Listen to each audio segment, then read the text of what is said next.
Magyanati Mirandasya Gyananjana Salakaya Chaksuran Militam Yana Tasmai Shri Gurave Namaha Shri Chaitanya Mano Abhishtam Stapitam Yana Bhutale Swayam Rupa Kadamayam Dadati Swapadantikam Vandeham Shri Guru Shri Yuta Padakamalam Shri Gurun Vaisnavamscha Shri Rupam Sagrajatam Sahagana Raghunathan Vitam Tam Sajivam Sadvaitam Sabadutam Parijana Sahitam Krishna Chaitanya Devam Sri Radha Krishna Padan Sahagana Lalita Shri Visakan Vitamscha He Krishna Karuna Sindhu Dinabandho Jagatpate Gopisha Gopika Kanta Radha Kanta Namostute Tapta Kanchana Gaurangi Radhe Vrindavaneshwari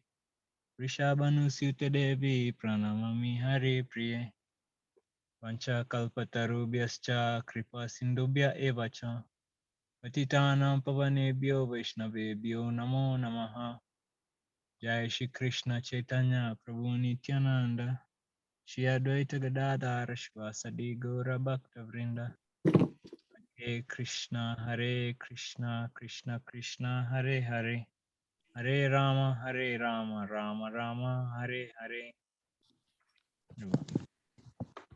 Hare Krishna. Thank you very much, Peter Prabhu, for reciting the Mangalacharan. Thank you so much. Hare Krishna Prabhuji, Danvat Pranam. Please accept our humble obeisances on behalf of everybody in this group who have joined Prabhuji and who are about to join and will see the recorded session. Prabhuji, we are reading the Srimad Bhagavatam. We are on chapter, we are doing the Canto 1, Chapter 6, and the text for today is text 17. Prabhuji, should we read the text? Yes. Hare Krishna. Lakshmi Mataji, would you like to read the text? Hare Krishna. Lakshmi Mataji. Okay, maybe I can read the text. Om Namo Bhagavate Vasudevaya. Om Namo Bhagavate Vasudevaya. Om Namo Bhagavate Vasudevaya.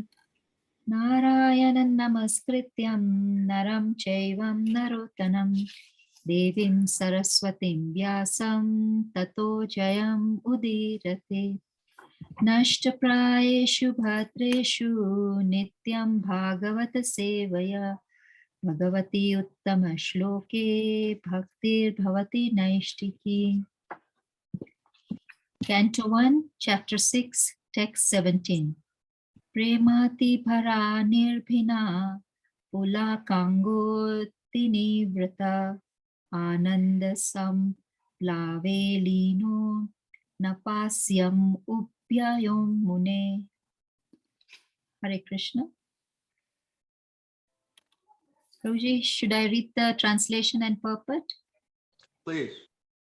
Any volunteers? Anybody would like to read the translation and purport? Okay, I will continue. Translation and purport by Srila Prabhupada. Srila Prabhupada ki Jai. I'll read the word to word. Prema, love. Atibhara, excessive. Nirbhina, especially distinguished. Ulaka, feelings of happiness. Anga, different bodily parts. Ati nirvitra, being fully overwhelmed. Ananda, ecstasy. Samplave, in the ocean of. Lina, absorbed in. Na, not. Apasyam, could see. Upyaham, both. Mune, O Vyasadeva. Translation.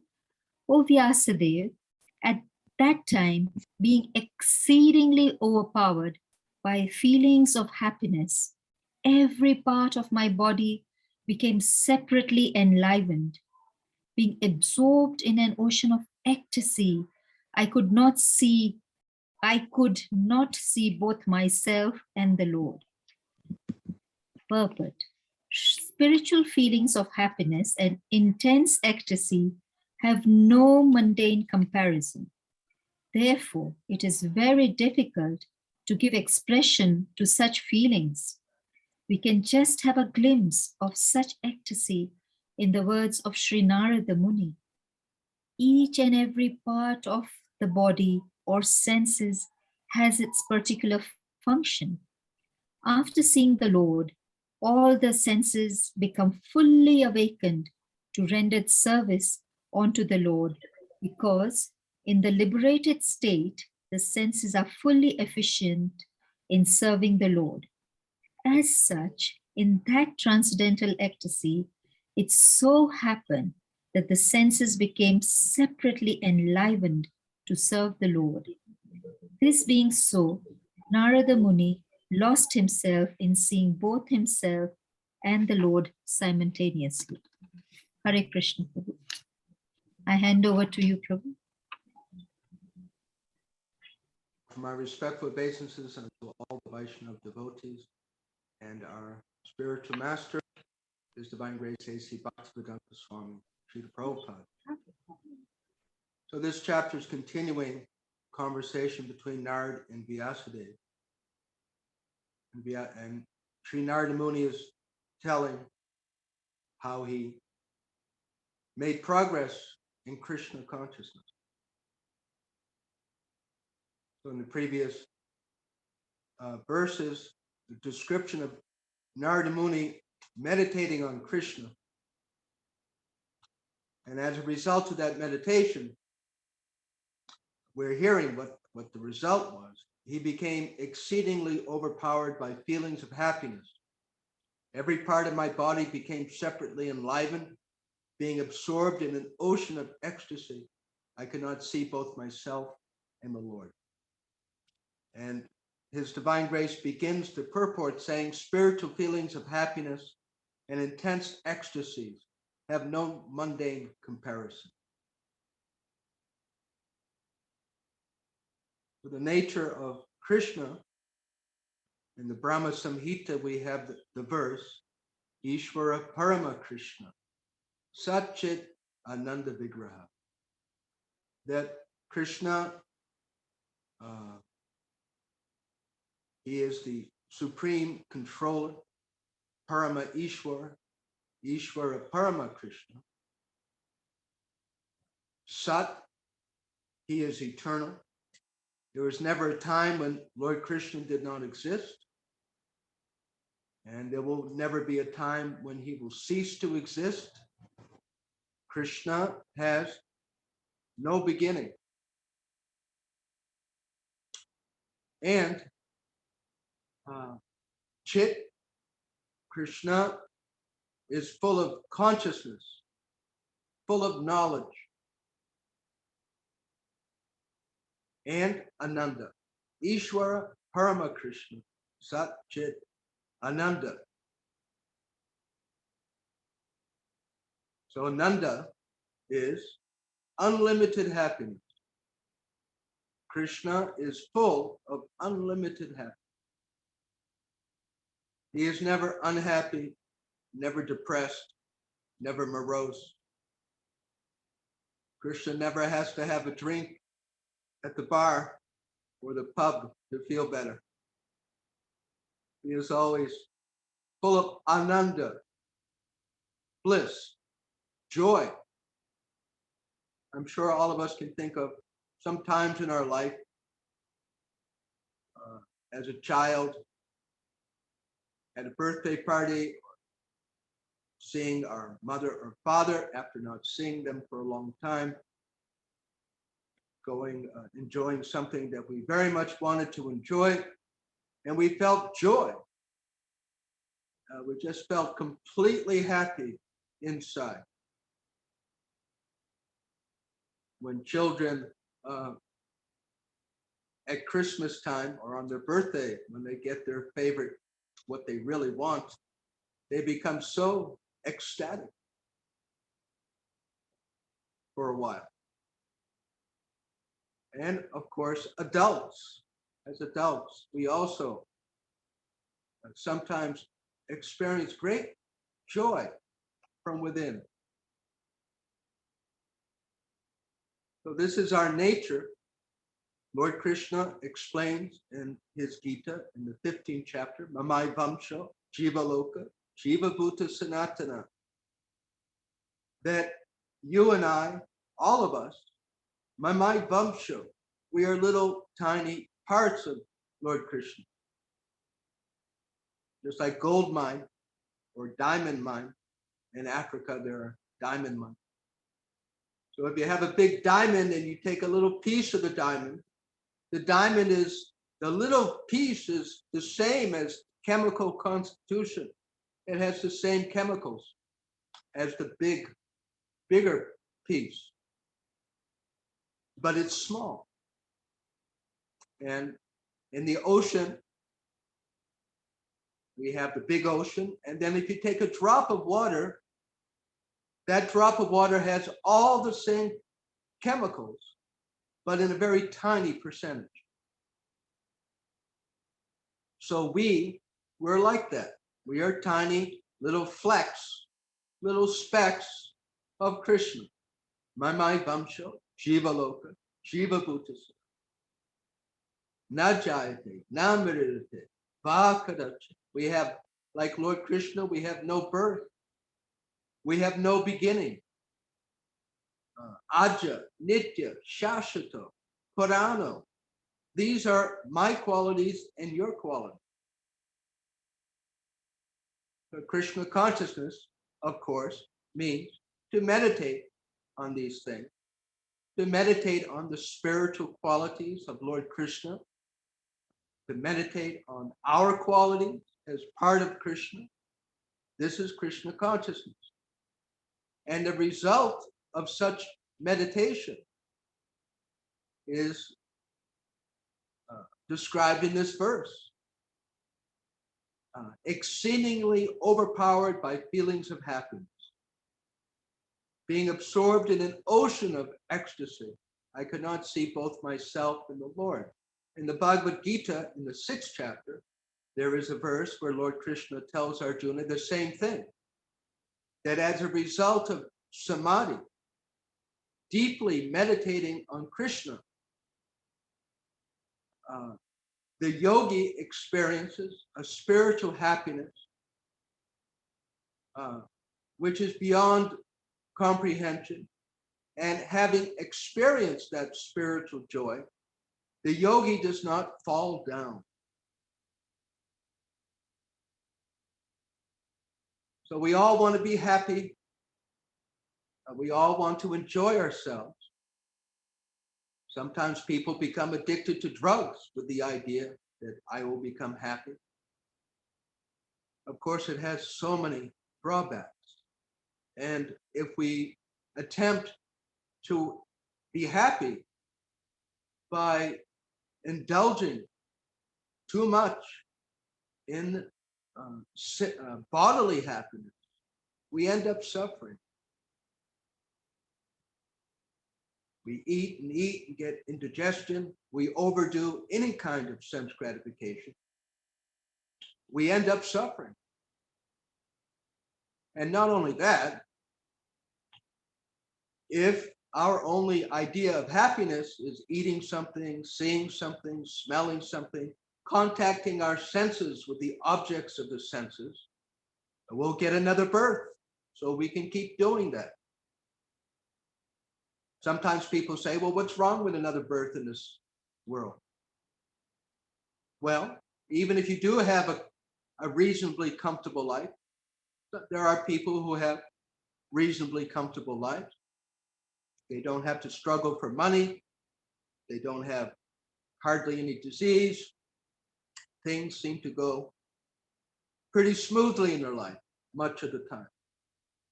But then all around them, people are dying and their own body is getting old. So even if we have a reasonably comfortable life in this world, we have to leave it and then get another birth. For one who has taken birth, death is certain, Lord Krishna says. And for one who has left this world, birth is certain. And from the highest planet to the lowest planet, from South Africa to North Africa, from America to China, everywhere in this world, there is suffering. We can't get away from old age, diseases, and death, if nothing else. So Lord Krishna comes into this world. God incarnates, or he sends his prophets, his pure devotees, the preachers, to give us light. Om Jnanatimarandasya Kinangana Shalakaya Chakshur Amritam Jena Tasmai Shri Gurudeva. That the Krishna very much wants us to wake up to our real life, and to really enjoy in a way which is good. Any father and mother wants their child to have the best life, the most happy. And Krishna is the same. Lord Krishna wants us as his children to have the best of happiness and no suffering. But that means we have to follow Krishna's instructions. So the essence of yoga, any yoga, is meditating on God, meditating on Krishna. And as we meditate on Krishna, our original spiritual nature awakens.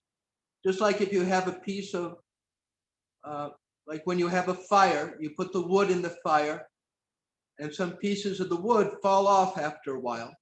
They're red and they're very hot, and they tumble down onto the ground, and they begin to go dark.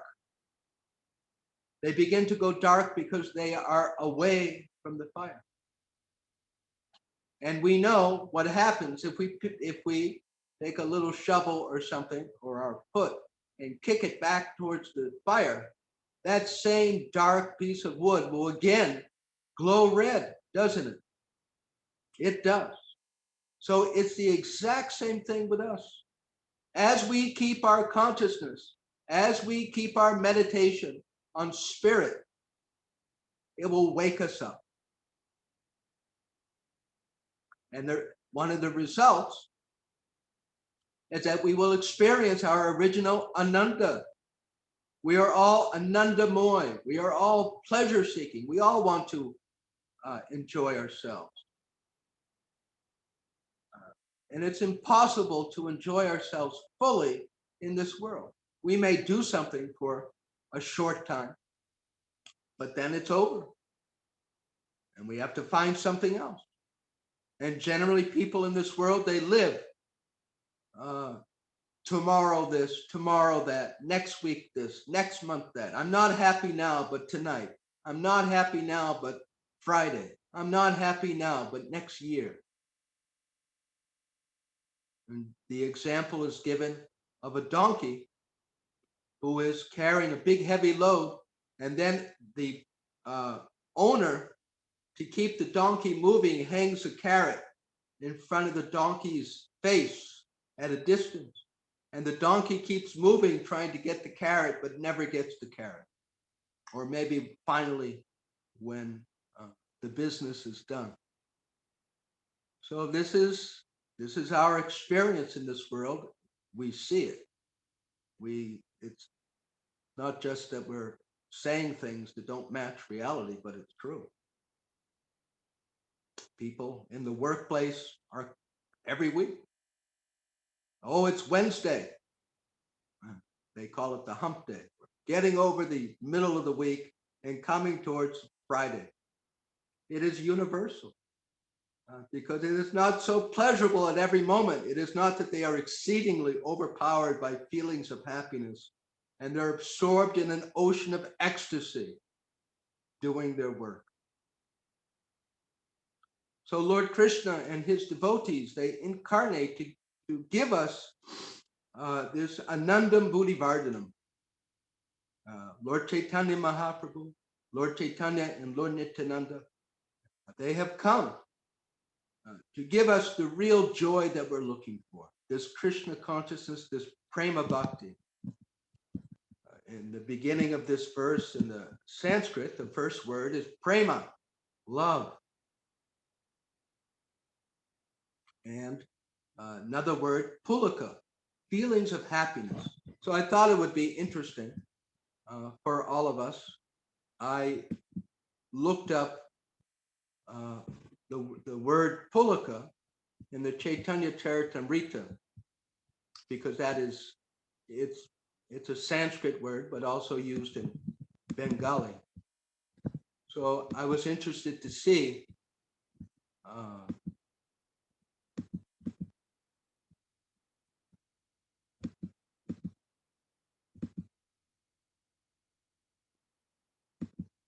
pulaka. So there's a verse, many verses, but this is describing a great devotee of Lord Nityananda, that sometimes there were eruptions of ecstasy like kadamba flowers on some parts of his body, and sometimes one limb would be stunned while another would be trembling. Whenever he shouted aloud the name Nityananda, the people around him were filled with great wonder and astonishment. And then here's a description of Lord Chaitanya. Tears fell from his eyes and his whole body trembled. His bodily hairs stood on end.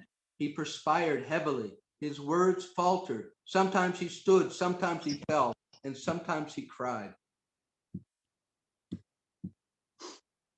His great devotee Mukunda sang a verse about Krishna. My dear intimate friend, what has not happened to me? Due to the effects of the poison of love for Krishna, my body and mind have been severely afflicted. So Lord Chaitanya Mahaprabhu is the incarnation of Radha Krishna, Radha Krishna Nahe Anya. Lord Chaitanya is the combined form of Radha and Krishna, and Lord Chaitanya is in the mood of Srimati Radharani. As we may know, Srimati Radharani is the topmost, best devotee of Lord Krishna. She is the personification of Lord Krishna's Ladini Shakti. The Ladini Shakti is the potency of bliss, like we have that verse, Praladadadadayane, Pralad, Lad.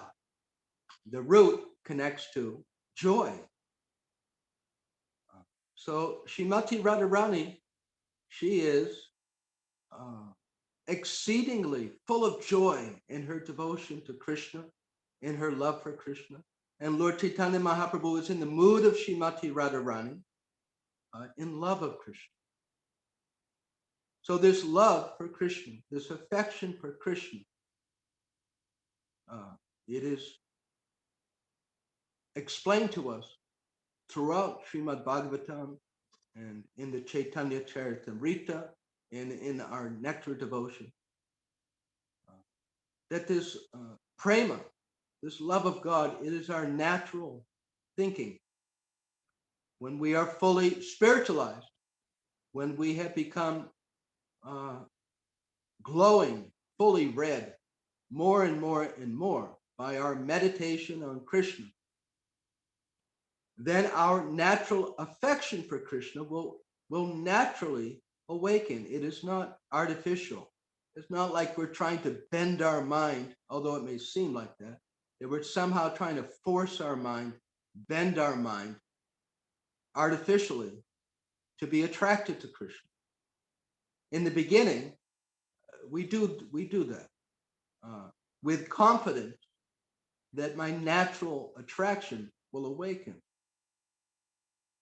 Due to our past sinful habits, our past karma, which is manifested in the three modes of material nature, passion, and ignorance, we are covered, just like a diamond is covered with mud. When they get diamonds from the mine, they're often covered with mud or gold. And the gold is inside a chunk of mud. So they wash the mud off, and then we see the sparkling diamond. So as we wash off the three modes of material nature, wash off our past, the reactions, the results, the effects. Just like when someone drinks too much alcohol, it doesn't take much. Then their body gets actually poisoned by the alcohol. And it takes time for the alcohol to leave the system of the body. So they cannot function normally until the alcohol is out of their body. But they do someone who is drunk, that's not their normal condition. It is just an artificial situation. So we are in an artificial situation of being covered by the results or the effects of our past sinful activities.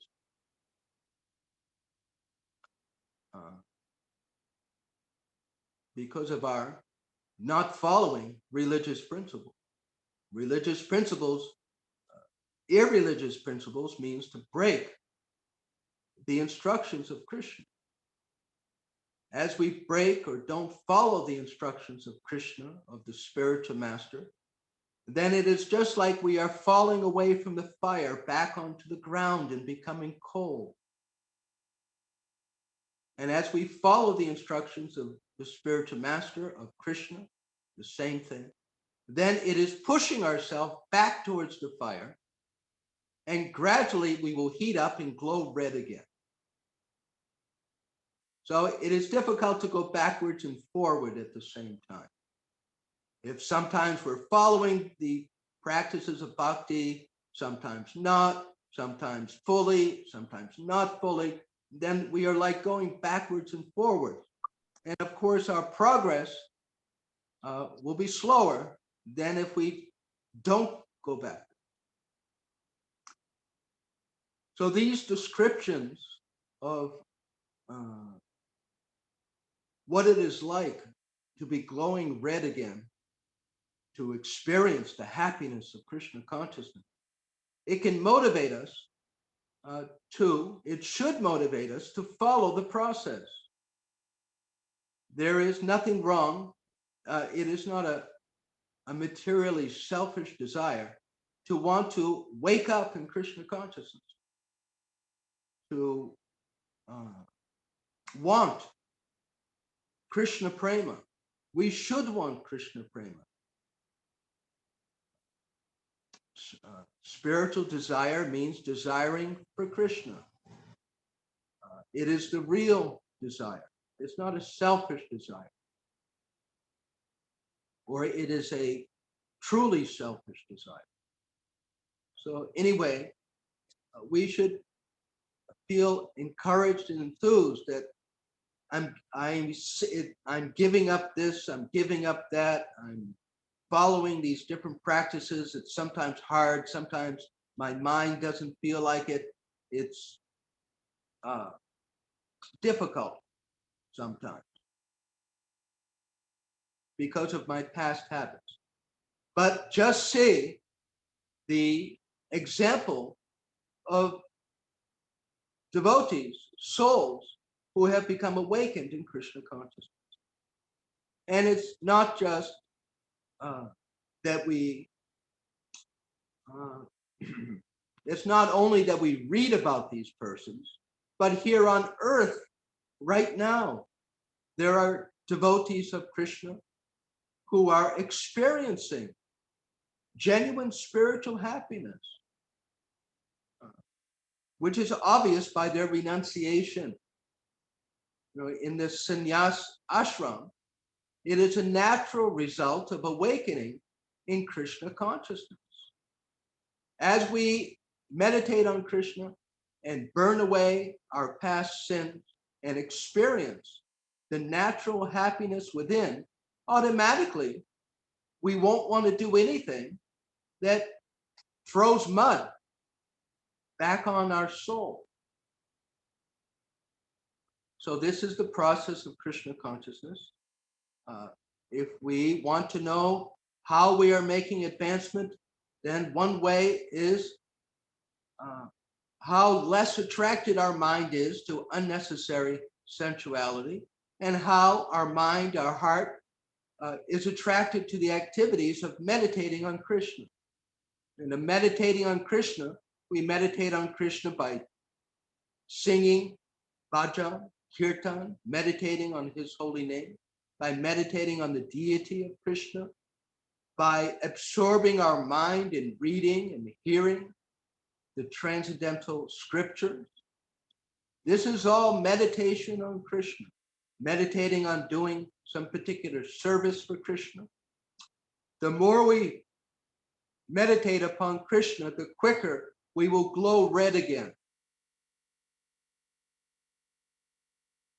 And as we have discussed in other classes, by rendering service to the spiritual master and by rendering service to especially advanced devotees, but any devotee, but especially more advanced devotees and the spiritual master, by pleasing them, that will accelerate our glowing red.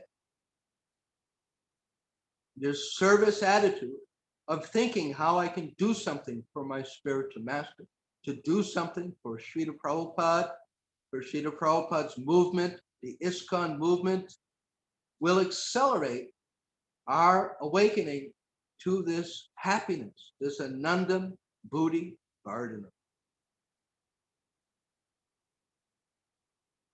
So Krishna, we know, he wants everyone to awaken as soon as possible. Srila Prabhupada, our ISKCON founder, Acharya, showed by his example, his enthusiasm to share Krishna consciousness. And the more that we can do what we can to share Krishna consciousness, to work together, that will very much please Srila Prabhupada. It will please Krishna, and they will bless us with easier advancement in Krishna consciousness. This service attitude is very important. And also, as we have discussed in previous classes, the worship of Lord Chaitanya and Nityananda is absolutely critical to our advancement on the path of Krishna Bhakti. The chanting of Hare Krishna, of bhajan in front of Sri Sri Gaura Nitai, to chant Jai Satchinandana, Nitai Gauranga, is actually for us more powerful than just chanting Hare Krishna. And Srila Prabhupada explains this in the Chaitanya Charitamrita. Very important to dance and chant in front of Lord Chaitanya and Nityananda and sing for their pleasure, bhajan, and to chant their holy name. This will accelerate, this will remove obstacles. The mercy of Krishna as Lord Chaitanya and Lord Nityananda is very special. We might pray to Lord Krishna all day and night, and he may not notice nearly as much as if we offer prayers before Lord, his forms as Lord Chaitanya and Nityananda. They very much want that we receive Krishna prema. And if we ask for it and desire it, they will greatly help us to advance in Krishna prema. Srila Prabhupada and the other Vaishnava acharyas have advised us about this, that in order to develop real love for Radha and Krishna, we need the mercy of Lord Chaitanya. And to have the full mercy of Lord Chaitanya, we need the mercy of Lord Nityananda. And how do we get the mercy of Lord Nityananda? By chanting his divine names and by sharing Krishna consciousness with everyone as much as possible, either directly or indirectly. It is a mistake to think that it is only those who are directly distributing books or directly giving classes, directly giving Krishna consciousness, that they are the only ones that are connected or can connect to this special mercy. No, all of us, it is a matter of our dedication, that I'm going to work every day, I'm going to work every week, and whatever I can donate for the mission of Lord Chaitanya and Lord Nityananda, I'm going to give. And I am working for Lord Chaitanya and Lord Nityananda. I am working for Srila Prabhupada.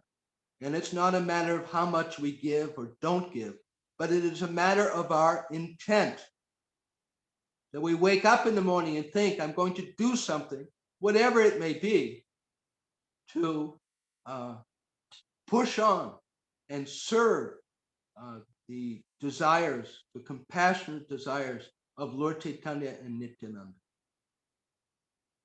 In this way, anyone and everyone can connect with Lord Chaitanya's special Sankirtan movement and receive his special kind mercy upon those who participate.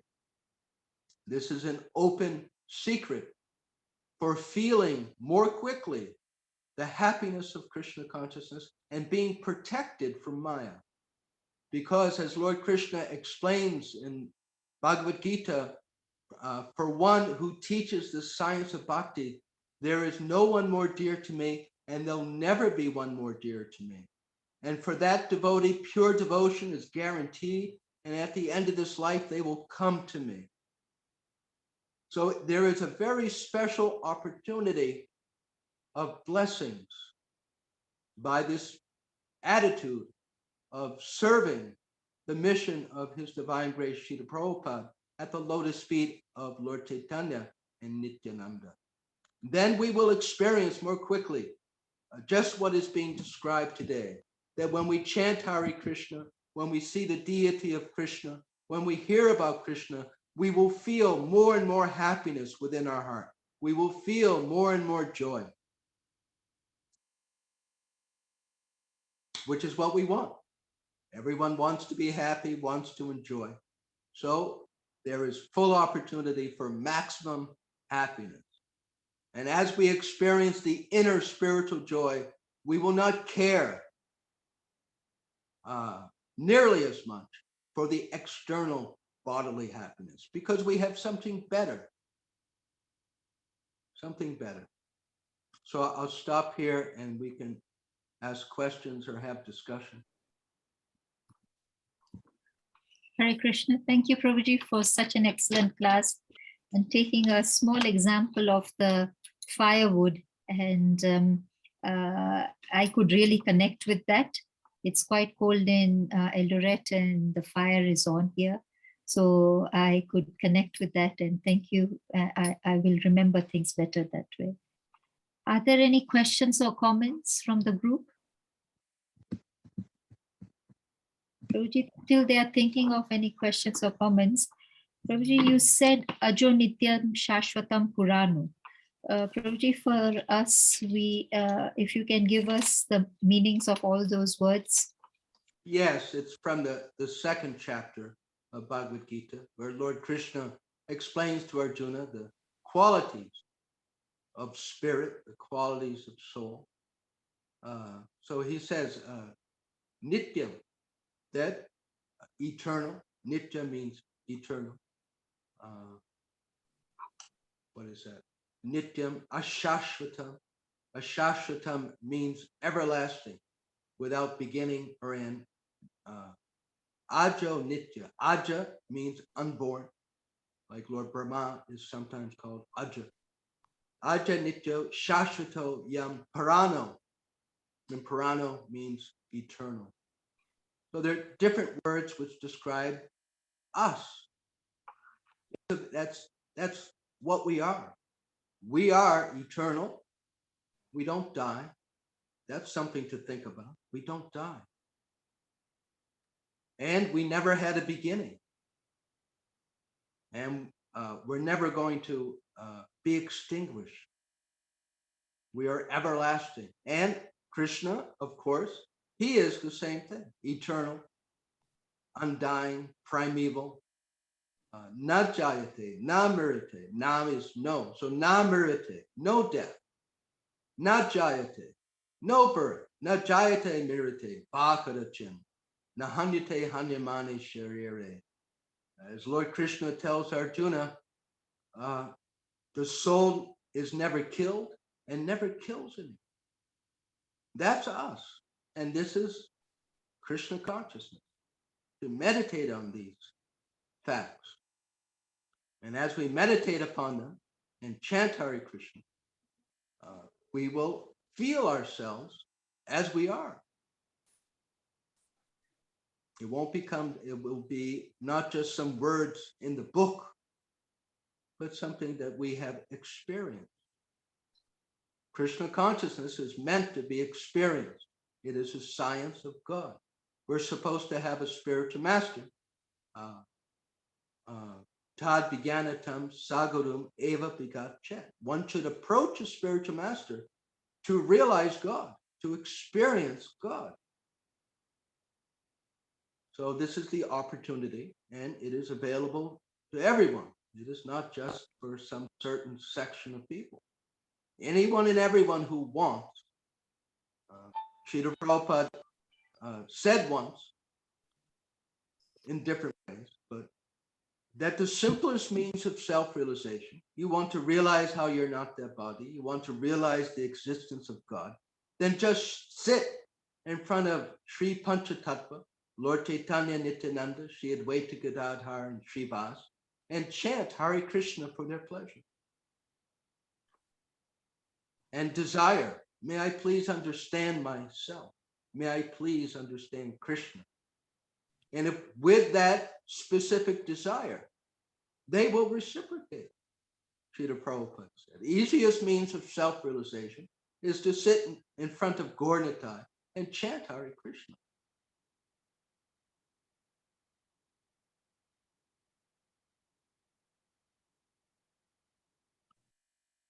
Even theoretically, as we meditate upon the qualities of ourself and meditate on the qualities of Krishna, it will bring about more peace of mind and more stability. As we meditate upon these qualities of spirit, it will greatly help us to remain in spiritual consciousness, even though we may not have experienced it directly ourselves so much. So immediately there is benefit. Thank you very much, Prabhuji. There are comments on the chat that it was from Victor Chiru, who says it was a wonderful class. Thank you. And from Lakshmi Pashupati, she says that wonderful class, Prabhuji. Thank you very much. Hare Krishna. Prabhuji, I would like to ask another question, if I may, Prabhuji. Prabhuji, the anarthas, kama, krodh, lobh, moha, and ahankar, are we born with those anarthas, or do we develop them as we grow? That's a good question. Do we develop them as we grow, or are they're with us when we take birth? Well, Lord Krishna explains in the 14th chapter of Bhagavad Gita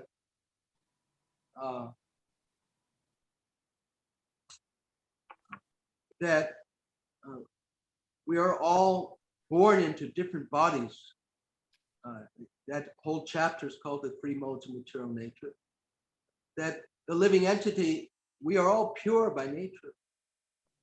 It is not us that is angry or lusty or greedy, but rather this physical frame that we have, especially the subtle body, as a result of our past activities and desires. So according to our past activities and our nature at the time of leaving our previous body, we carry that into this life. And we see there are people who seem to be naturally more religious and good-hearted, and then there's other people who struggle very much with sinful desire. It is like a disease, and it is a disease. And we feel, many people feel, at least initially, that they are bothered bothered by greed, bothered by envious thoughts, jealous thoughts, lustful thoughts.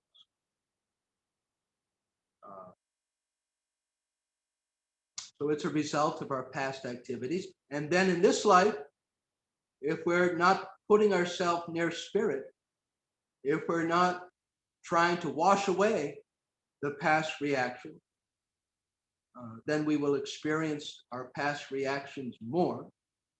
And because of our sinful activities, because of our sinful activity means not following Bhagavad Gita, to put it very simply. If we're not living our life according to scripture, and scripture means the instructions so that we may become cleansed. That's the whole purpose of the Bible and the Quran and our Bhagavad Gita. They are instructions how we can become clean and remain clean. So if we are not following, then we will incur more reaction. So we come into this life. And fortunately, very fortunately, our nature can be changed. Even if we are born in this world and we're carrying heavy, sinful attitudes, maybe we were coming from an atheistic family, perhaps we taught atheism. So now in this life, we have automatically a mind which is atheistic. But that can be changed. That is explained by Lord Krishna. By keeping ourselves near spirit, even our material body will change. Perhaps not entirely, but the lower modes of passion and ignorance can be turned down tremendously. If not entirely, then almost. So Krishna consciousness is the means and the end.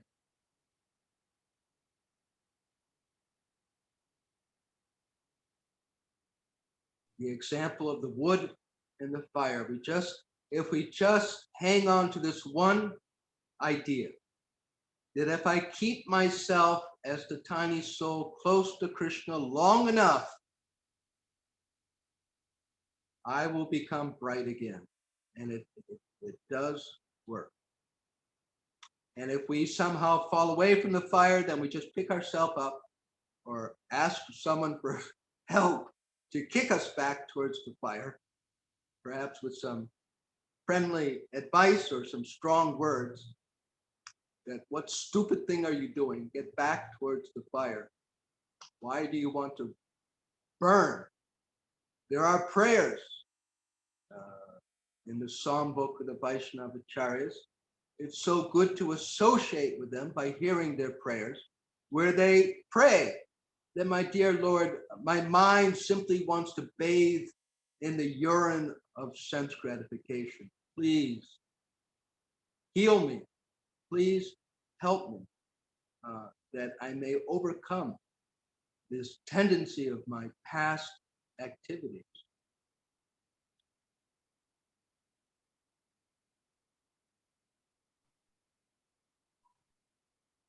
Thank you very much, Prabhuji. Sandhya Mataji has a question. Kindly unmute and ask your question, Mataji. Hare Krishna, Prabhuji, Hare Krishna, all devotees. Prabhuji, a few days ago, you were talking about hate and how one can overcome hate. And then a few days later, I think someone was talking about jealousy. And I was thinking, Prabhuji, if we are jealous of someone, do we always come to know that we are jealous? And apparently jealousy is one of the most difficult negative emotion. How can we kind of beat it? Hare Krishna.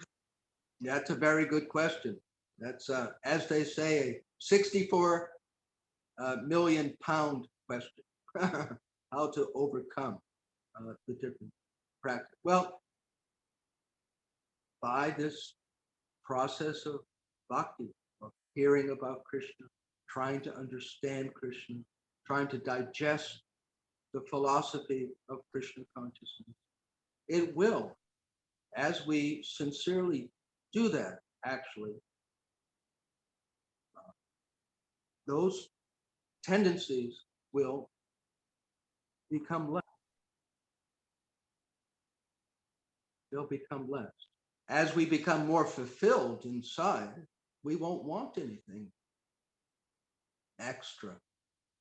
Jealousy is usually because we want something. Someone has something that we want. We think if I have this thing, whatever it may be, I'll be happy.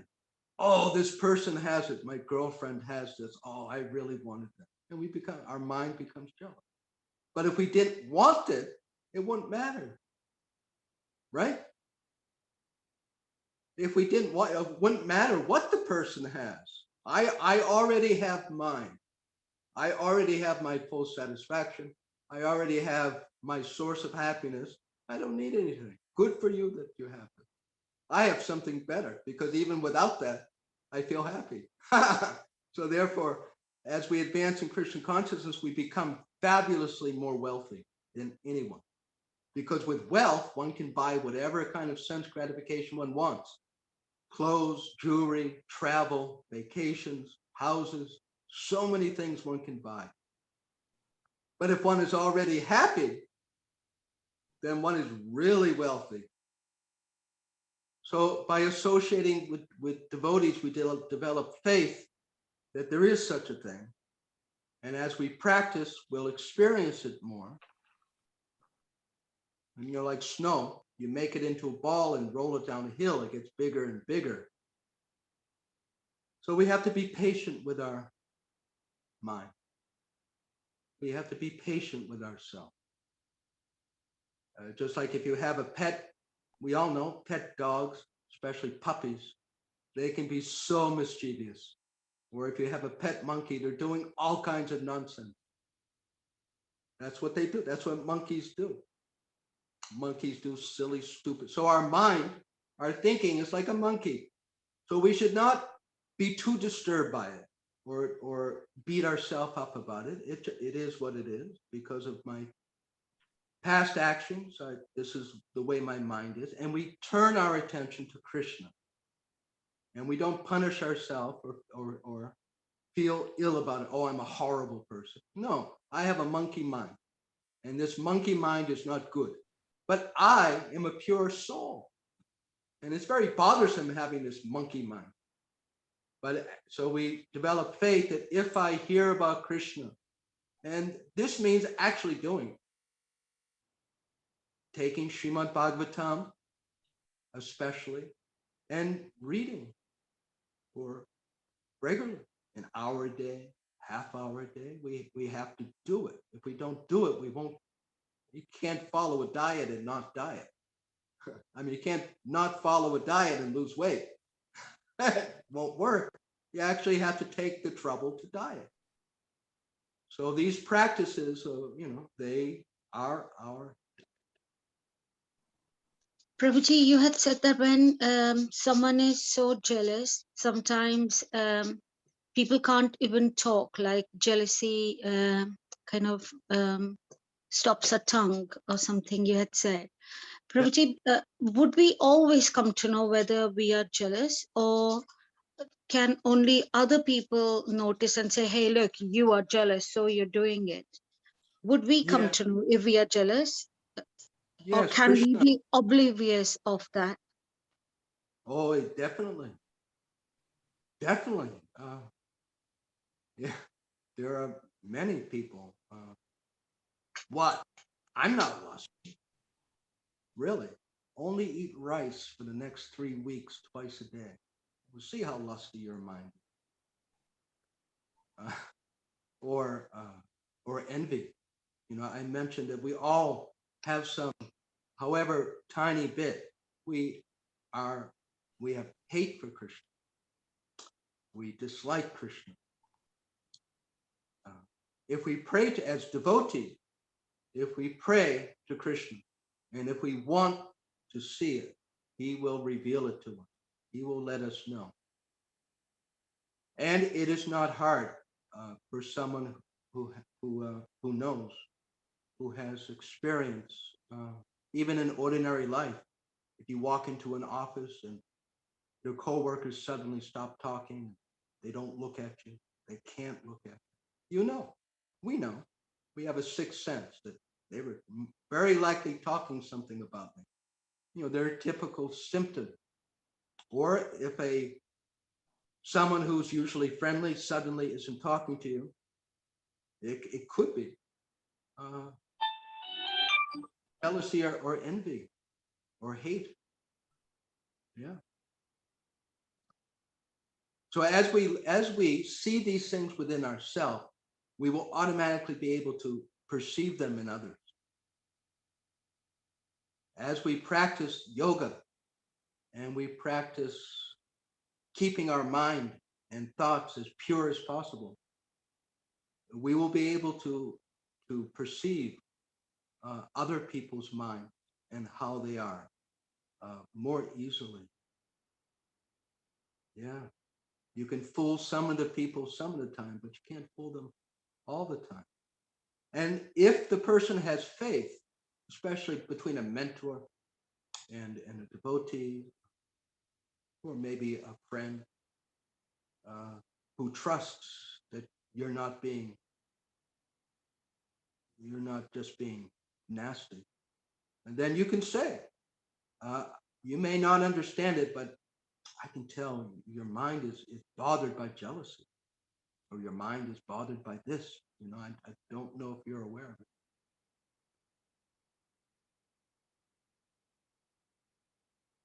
Prabhuji, if we are jealous of someone, would we always know that I am, say, jealous of someone? Or maybe could that be subconscious feeling? Would I always know if I'm jealous of someone? No. No, it can be subconscious, yeah? Oh, yes. Very, very much so. There is something called self-sabotage. Our subconscious is a very tricky thing. Very tricky thing. The programming, the part of our psyche which we're not exactly conscious of, there is often very deep programming. And those who are familiar with the science, they know it. It's not, there's people who are not familiar will say, well, that's just a bunch of bunk, you know, but no. Yeah. There's people who self-sabotage. They feel guilty about doing something, whatever it may be. And so they, without being conscious of it, they lose jobs, they lose relationships, they trip themselves up because they, on a subconscious level, they're feeling, I don't deserve this. I need to punish myself. People who eat and become overweight, it is not uncommon that subconsciously they're afraid of a relationship, right? And so they eat themselves into a situation, people aren't attracted to them, so they don't have to suffer rejection, but then they do suffer rejection. So these are things that go on. They are very, very real. Sometimes you may go up to someone and ask, oh, how can I get to this place? And they'll say, I don't know, sorry. And they may not know it, but they're motivated by anger or hate, and they're trying to just stick it to you. No, I don't know. Actually, they do know. The wicked, that is the wickedness. Envy and hate is in the direction of deliberate evil, because people do evil things under the influence of envy and hate. They do it to themselves. So therefore, I mentioned that depending upon the person, it could be helpful to try and relieve in the same way we might take vitamins or take some medicine for our physical body. We may help our psyche by removing some of this, that I love and forgive myself completely. I love and forgive others completely. It's not the ultimate solution, but it may diminish it enough that we may function better, or someone else may. People, If someone is hurting others, it's because they're trying to hurt themselves. It's true. How people relate with others is how they feel about themselves most of the time. You watch how someone deals with others, that's how they deal with themselves. So, obviously, if we are in a state of acceptance of ourselves and love to some extent, then that's how we'll deal with others. Which doesn't mean that we'll have a blind eye to what they're doing, but there's a different nature.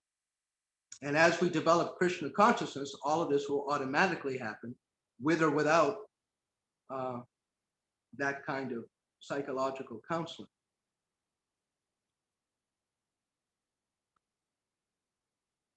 Yeah, people who are very critical and hateful, they're hateful about something within themselves.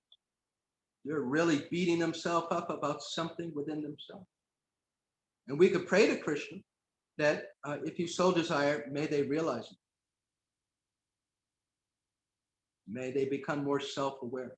Being Krishna conscious means being aware of our body, being aware of our mind, our intelligence, being aware of Krishna.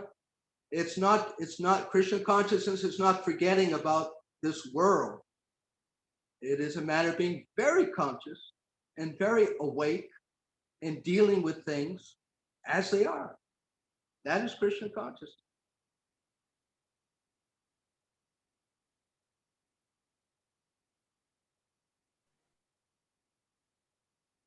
It's why associating with non-devotees or people of bad mentality can be so damaging to our Krishna consciousness. Because if we associate with people who like to gossip and criticize others, it's not hard to pick up that mentality ourselves. Especially if our sadhana is not good and we're not so fixed. It can become, we won't even really realize how our heart is tilting back towards the dark side. I remember my first job, so I was working full-time, and it was a family, and they had large amounts of money. And they were constantly talking about cars and boats, traveling. And I began to understand, I began to see that my mind was becoming attracted. Oh, maybe I should get a boat. Oh, what are these cars? Because of the constant association. So therefore, we want to keep the right association as much as possible. We can be deviated. Yeah. There's a part of us that wants darkness or thinks that it wants darkness. And for some of us, we have to be, just like people who were alcoholics, they cannot take even one drink. Once they stop their alcohol drinking, they have to be very, very strict. Because most of the time, if they take even one drink, they'll fall back into.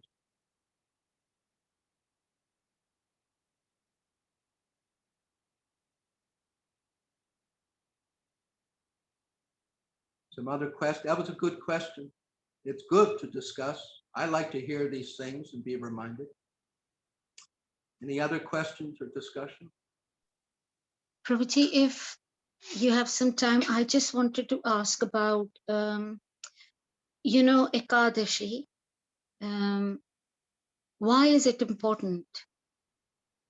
Why is Ekadashi important? There's a number of reasons. The first and foremost is that Ekadashi is a day which is very dear to Lord Krishna. If you do a Google search, Ekadashi stories, there's one for every Ekadashi of the year. And there's a story behind it. And the benefits and the reason for following it is within those stories. You might find it on that ISKCONDesiretree.com. But if you do a search of a Codicy story, you'll find the benefits and the reasons. So the first thing is just very dear to Lord Krishna, as is Tulsi Devi. So when we observe it, he becomes very pleased. And astronomically, astrologically, the day is very good for performing austerity. And it's also a day when sins accumulate much, much more in grains. So eating grains on a Codicy is far more contaminating than any other day. It's also good for health. Okay, Prabhuji, thank you. It will, following, especially the more fasting we can do comfortably, it will remove sins. If we can just eat fruit, eat once a day, whatever extra fasting we can do, it works. It definitely works to remove past sins. Prabhuji, I at first thought it was about being able to renunciate certain things so that we can remember Krishna. I think I'd forgotten that it is very dear to Krishna, because I thought Krishna wouldn't be keeping fasts. No. So I thought it was really just for devotees to kind of think of Krishna on that day. No, it's true. It's true. By not cooking as much or as many times, there's more time for hearing and chanting Krishna. Prabhuji, for women who are following Krishna consciousness, should they stop doing things that kind of materialistic things, like, say, putting nail polish, coloring their hair, etc., on just normal life? Because I know quite a lot of men tend to shave their hair. They wear simple clothing. Should women also start kind of renunciating certain items which would be considered materialistic, for example, say nail polish or coloring the hair, or beautifying themselves, is what I mean? Should they? I don't like this word should. Of course, should is necessary sometimes. If one is a brahmachari, one should not laugh and joke with women. Or if one is living as a celibate woman, she should not. Yeah. But the principle, which how it's applied may be different for everyone. But the principle is we should minimize focus on our body. And yes, by turning down the volume of beautifying our body, that will help us to stop thinking of ourselves as our body, for sure. Absolutely. Not eating so many times in a day. Just simplifying the attention, because I'm not this body. Yeah. As we're putting on the nail polish, hopefully we'll think, what am I doing? I'm not this body. But I may have a husband, and if I don't look attractive to his mind, he'll go somewhere else. So for a Krishna conscious purpose, I will. So yes. So as we develop genuine Krishna consciousness, we'll automatically be less inclined to do that. Why am I spending so much time? I don't need to, and I'm not going to. And if I do spend, see, that's why focusing on this body, whatever it may be, it puts us in the bodily concept of life more. That's one of the biggest things about eating whenever we feel like it, or doing whatever we want whenever we feel, because then we're identifying with the body. So we have our basic level, which helps us to turn down the volume. And if we can do more, that's good. That's up to each of us with enthusiasm. That let me not pay so much attention to my body. Let me turn my attention more towards spirit. And then we do that. And it will help. It will help. But I made the point about doing the nails for the husband, or if you're going to work, there's a certain dress that's required. So that's dutiful. That's responsible. I'm not doing it for my pleasure, but it's for someone else's pleasure or benefit.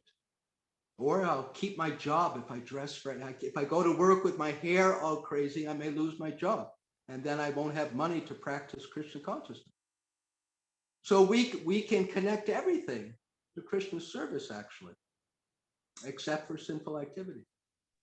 Can we also say, Prabhuji, that if I do this or do my hair properly or something, I'll feel confident to carry on with kind of life?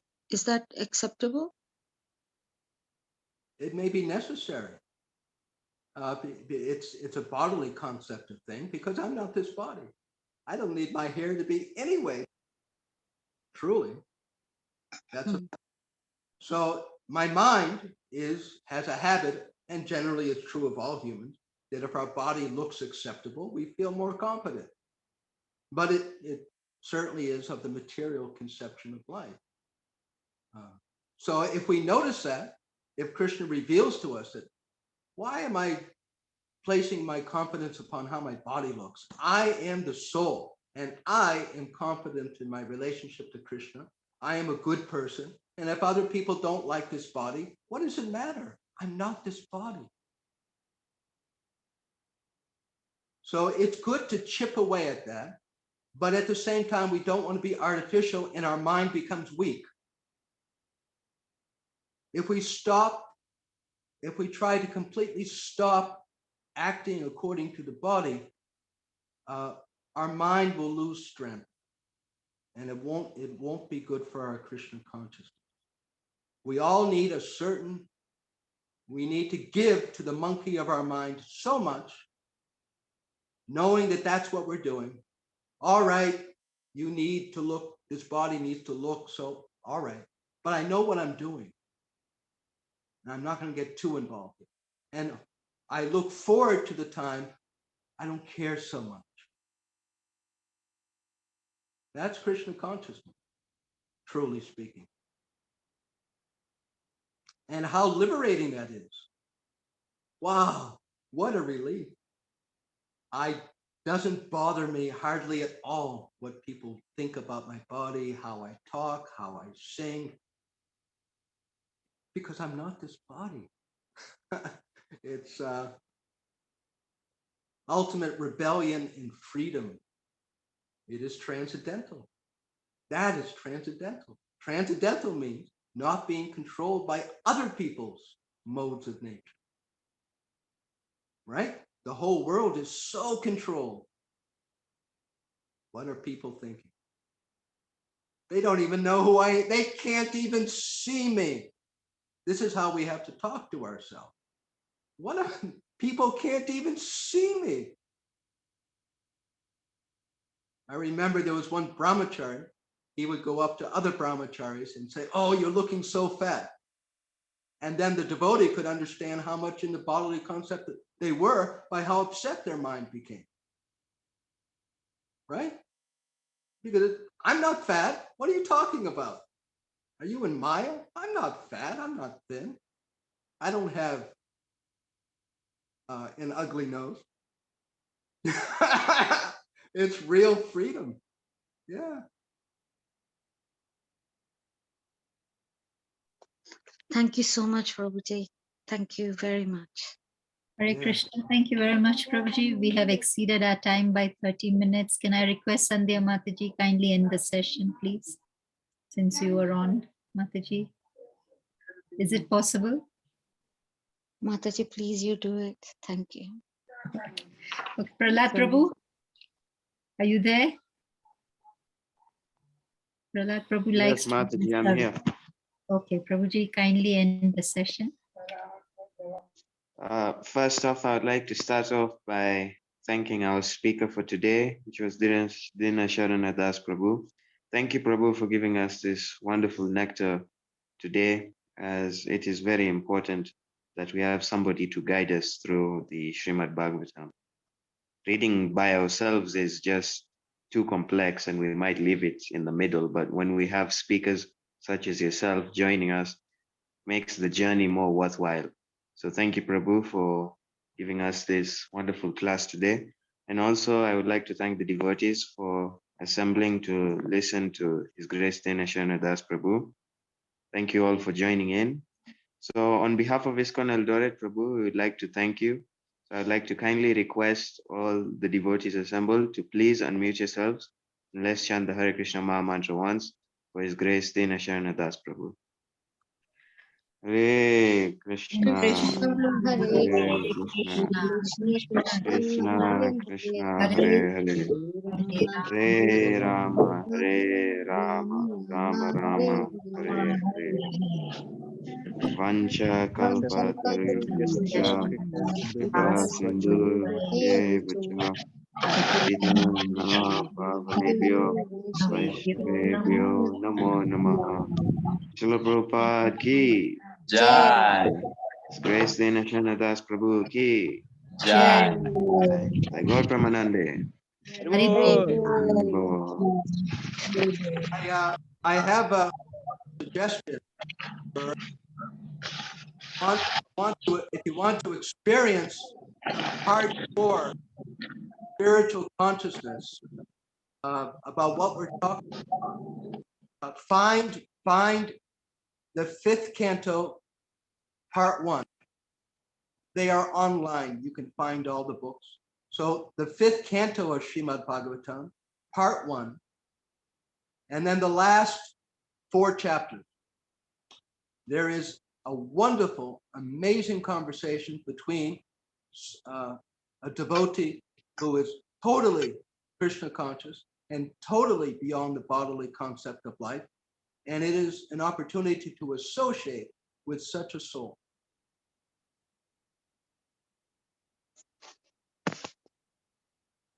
Hare Krishna, Prabhu. Thank you, Prabhuji. Jai, all glories to His divine grace, Srila Prabhupada. Hare Bol. Hare Hare- Krishna. Everyone be well. Hare Krishna. Hare Krishna. Hare Krishna.